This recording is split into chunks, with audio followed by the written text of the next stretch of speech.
Gəncə qəhrəmanlar diyarı, Nizami yurdu, şeirlərin payı. Tarix yazı bu torpaq, hər adımda iz var. Şəhidlər ruhu bu şəhər, onlara qurban. Kəcavəsi, xalçası, mədəniyyət ocağı, Göyçə gölündən gəlir təbiətin çağırışı. Gəncəliyi qürur duyuruq, bu bizim yurdumuz. Hər bir küçə, hər bir ev, bu bizim soyumuz. Gəncə qəlbim döyünür burada. Tarix, mədəniyyət, hər şey bir yerdə.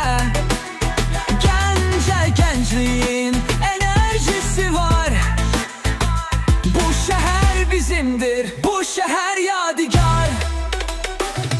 Yo, gəncliyin gücü, şəhərin ritmi, hər bir məhəllədə eşidilir nəğməsi. Köhnə qala məscidlər, tarixi aribidələr. Gəncə bizimdir, bu şəhər bizimdir. Mərd insanlar, qəhrəmanlıq dolu. Hər bir fəsil, hər bir an bu şəhər əfsanəli. Gəncəliyi qürurla deyirik, bu bizim yurdumuz.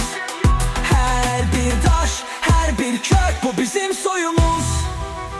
Gəncə qəlbin döyünür burada. Tarix, mədəniyyət, hər şey bir yerdə. Gəncə, gəncliyin enerjisi var. Bu şəhər bizimdir, bu şəhər yadigar.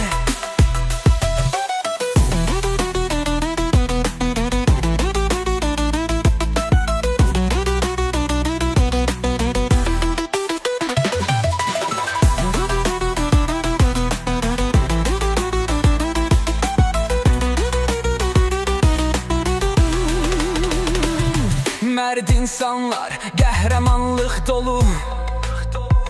Hər bir fəsil, hər bir an bu şəhər əfsanəli. Gəncəliyi qürurla deyirik, bu bizim yurdumuz. Hər bir daş, hər bir kök, bu bizim soyumuz. Gəncə qəlbin döyünür burada. Tarix, mədəniyyət, hər şey bir yerdə.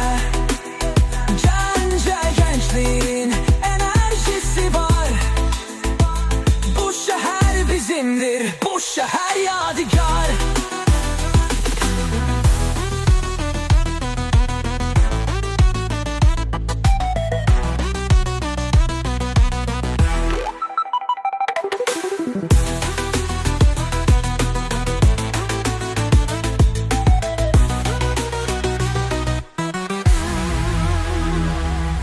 Gəncə qəlbim döyünür burada. Tarix, mədəniyyət, hər şey bir yerdə. Gəncə, gəncliyin enerjisi var.